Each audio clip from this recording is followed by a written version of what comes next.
పోయేటట్టుగా చేశాడు.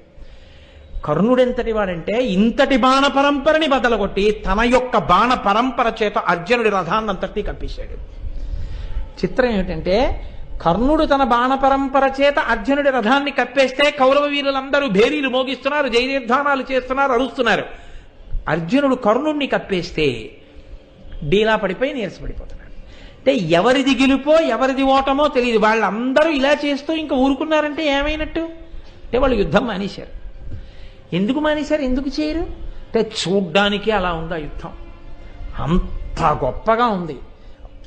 ఏమి యుద్ధం అని అందరూ యుద్ధం మానేసి చూస్తున్నారు. కర్ణార్జునుల యొక్క యుద్ధాన్ని చూశాడు.